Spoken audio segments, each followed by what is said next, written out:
IPhone கையில் இருக்கும் போது இதுலேயே நம்ம ப்ரோ லெவல் வீடியோ ஷூட் பண்ணலாம். அப்புறம் எதுக்கு இவ்வளோ வீடியோ கேமராஸ் பார்க்குறீங்களா?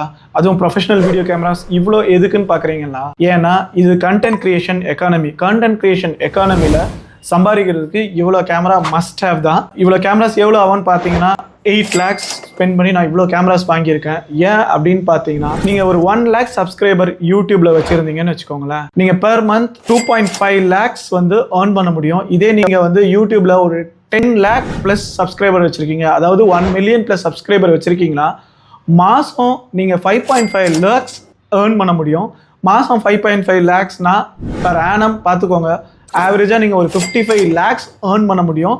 இதுதான் வந்து இர்ஃபான், மதன் கௌரி இவங்கெல்லாம் எவ்வளோ ஏர்ன் பண்ணுறாங்கன்றது நீங்கள் இதுலேயே தெரிஞ்சுக்கலாம். அண்ட் நீங்கள் வந்து ஏஐ காலத்தில் வேலை இல்லை அப்படின்னு நினச்சிங்கன்னா, நீங்கள் ஒரு கான்டென்ட் கிரியேட்டராகவோ இன்ஃப்ளூயன்சராகவோ ஆகணும்னா இவ்வளோ கேமராஸ் கண்டிப்பாக உங்களுக்கு தேவைப்படும். உங்களுக்கு இந்த கேமராஸை பற்றி ஏதாச்சும் இன்னும் மோர் டீட்டெயில்ஸ் வேணும்னா கமெண்ட் பண்ணுங்கள், நான் உங்களுக்கு ரிப்ளை பண்ணுறேன். அண்ட் இந்த வீடியோ உங்களுக்கு பிடிச்சிருந்ததுன்னா மறந்துடாமல் லைக் பண்ணி, ஷேர் பண்ணி, சப்ஸ்கிரைப் பண்ணிடுங்க.